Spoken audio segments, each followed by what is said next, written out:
احمد آباد میں year India کا مسافر طیارہ ٹیک آف کے صرف 5 منٹ بعد گر کر تباہ ہو گیا۔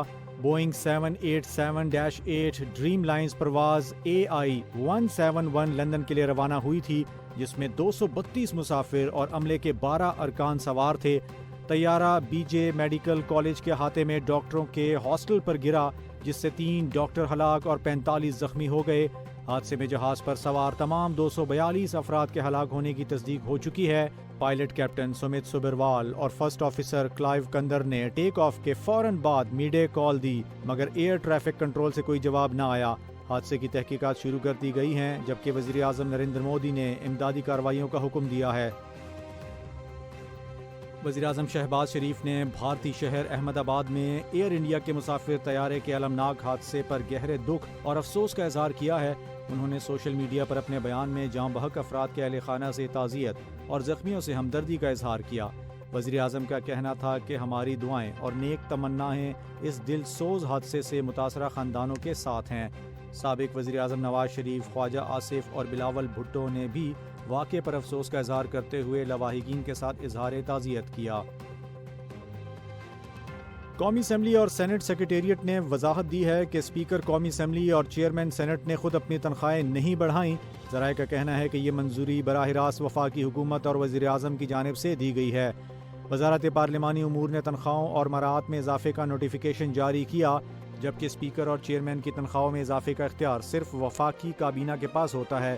سیکریٹریٹ نے اس الزام کو بے بنیاد قرار دیا کہ پارلیمنٹ کے سربراہان نے خود اپنی مراعات میں اضافہ کیا ہے۔ ایران کے صدر مسعود پزشکیان نے کہا ہے کہ دباؤ کے آگے نہیں جھکیں گے۔ غیر ملکی خبر رساں ادارے کے مطابق مسعود پزشکیان نے کہا ہے کہ ہرگز قبول نہیں کہ پرامن ایٹمی پروگرام بند کر کے صنعت، طب، زراعت اور دیگر علوم میں درکار جوہری مواد کے لیے مغرب کی منظوری کا انتظار کریں۔ انہوں نے کہا کہ مغرب ایرانی جوہری پروگرام رول بیک کرنے کا مطالبہ کرنے کا حق نہیں رکھتا۔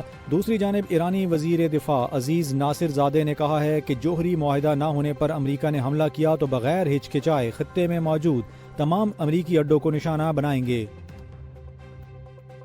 پیپلز پارٹی کی رہنما شیری رحمان نے کہا ہے کہ خطے میں ایک نئی جنگ کا آغاز بہت ہی خطرناک ہو سکتا ہے۔ دوسری جنگ عظیم کے بعد اس وقت دنیا میں کئی چھوٹی بڑی جنگیں چل رہی ہیں۔ شیری رحمان نے اپنے بیان میں کہا کہ جنگوں کے اثرات صرف ایک ملک تک نہیں بلکہ اس سے دنیا کے تمام ممالک متاثر ہوتے ہیں۔ بالخصوص جنگوں کے دوران ترقی پذیر ممالک کے اہداف بری طرح متاثر ہوتے ہیں۔ شیری رحمان کا کہنا ہے کہ دنیا مزید کسی جنگ کی متحمل نہیں ہو سکتی۔ اثر رسوخ رکھنے والے ممالک کو چاہیے کہ دنیا میں قیام امن کے لیے ہر ممکن کوشش کی جائے۔ واشنگٹن سے موصولہ اطلاعات کے مطابق امریکی میڈیا نے انکشاف کیا ہے کہ اسرائیل کسی بھی وقت ایران پر حملہ کر سکتا ہے اور اس حوالے سے امریکہ کو پیشگی اطلاع دے دی گئی ہے۔ اسرائیل نے واضح کیا ہے کہ وہ ایران کے اندر ایک بڑے آپریشن کے لیے مکمل تیار ہے۔ امریکہ کو خدشہ ہے کہ حملے کی صورت میں ایران اور عراق میں موجودہ امریکی اڈوں کو نشانہ بنا سکتا ہے۔ اس تناظر میں امریکہ نے مشرق وسطیٰ میں موجود اپنے غیر سفارتی عملے اور فوجی اہلکاروں کے خاندانوں کو فوری طور پر نکلنے کی اجازت دے دی ہے۔ ایران کے وزیر دفاع بریگیڈیئر جنرل عزیز نصیر زادہ نے خبردار کیا ہے کہ اگر امریکہ یا اسرائیل نے جنگ مسلط کی تو ایران بھرپور طاقت سے جواب دے گا اور دشمن کے تمام مفادات نشانے پر ہوں گے۔ انہوں نے امریکی وزیر دفاع کے بیانات کو اشتعال انگیز قرار دیا اور کہا کہ امریکہ ایک طرف مذاکرات کی بات کرتا ہے اور دوسری جانب دھمکیاں دے رہا ہے۔ جنرل نصیر زادہ نے کہا ہے کہ ایران جنگ کا آغاز نہیں کرے گا، لیکن اگر جنگ ہوئی تو شدید رد عمل دیا جائے گا۔ انہوں نے نئے بیلسٹک میزائل کے کامیاب تجربے کا بھی اعلان کیا جو 1200 کلومیٹر دور ہدف کو 1 میٹر کی درستگی سے نشانہ بنا سکتا ہے۔ وفاقی حکومت نے بجٹ 2025-26 میں تعلیمی طبقے کو بڑا ریلیف دے دیا۔ مستقل اساتذہ اور محققین کے لیے 25% ٹیکس ریبیٹ دوبارہ بحال کر دی گئی ہے۔ یہ رعایت نہ صرف موجودہ مالی سال بلکہ پچھلے 2 ٹیکس سال یعنی 2023 اور 24 میں بھی مؤثر ہوگی۔ ماہرین تعلیم نے اس فیصلے کو خوشائن اور تعلیم دوست اقدام قرار دیا۔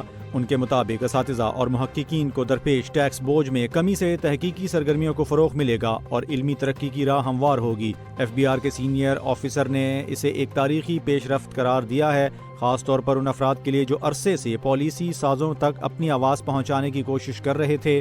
تعلیمی حلقوں نے توقع ظاہر کی ہے کہ اس فیصلے کا ملک بھر میں خیر مقدم کیا جائے گا اور یہ احکام، تحقیق اور تدریس کے میدان میں مثبت تبدیلی کا باعث بنے گا۔